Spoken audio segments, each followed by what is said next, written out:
Добро утро, ова Линковско вклучување. Наш гостин денеска е директорот на Средното училиште Лазар Танев, господин Небојша Вуковиќ.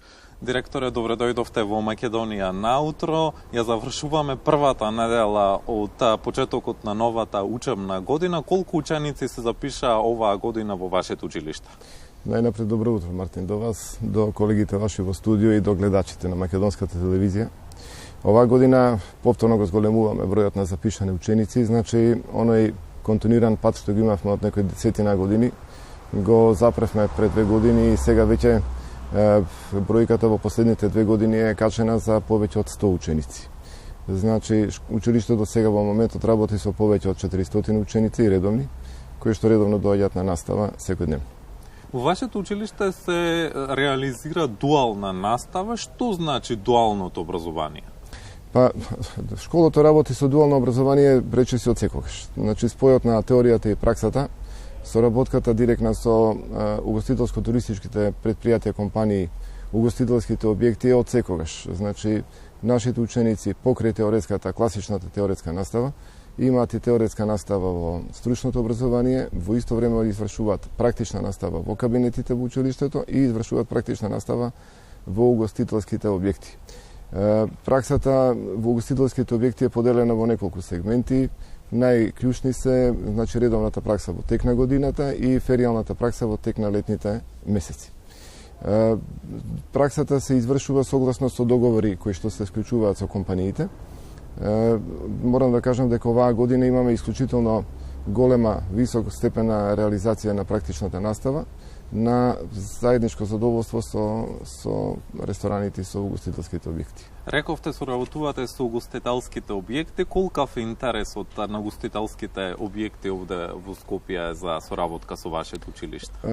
Значи, наш повик беше до угостителско-туристичките објекти да дојдат во училиштето секојдневно.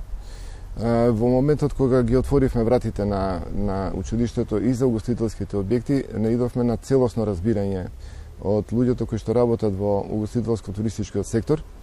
Морам да кажам дека соработката ни е одлична, секогаш може да биде и подобра, меѓутоа сега во моментот тоа што се случува, наидуваме на целосно разбирање. Значи, најнапред имаме ученици во нивните простории, во угостителско-туристичките објекти, и возвратно секогаш имаме некаква подршка од угостителско-туристичкиот сектор, безповратно и без никакви големи анализи. Значи, наидуваме на една заедничка соработка која што е на високо ниво.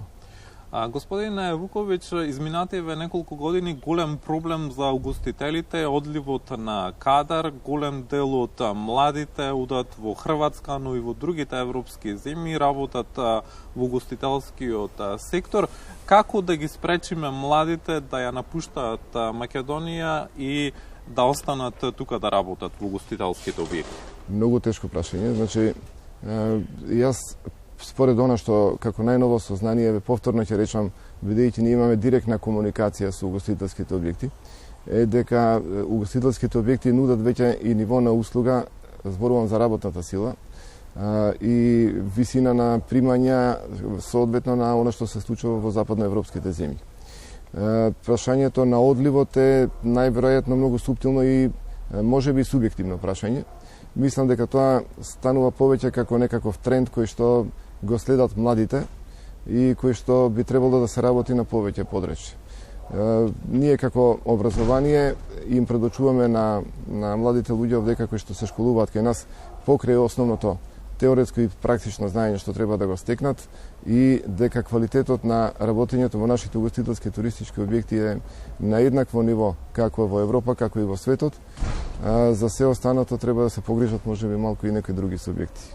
Голем број на родители, но и на угостители од Охрид бараат учебната година да започнува на 15 септември заради продолжената туристичка сезона. Кој е вашиот став во однос на ова прашање? Ако размислувањето на угостителите во Охрид е такво дека треба да се продолжи, односно да се одложи почетокот на учебната година, ние даваме поддршка во тој смисол, меѓутоа моја оценка е дека почетокот на учебната година не ја спречува реализацијата на работењето на угостителско-туристичките објекти. Значи, само може би организацијско е прашањето, треба да се реши на некој друг начин.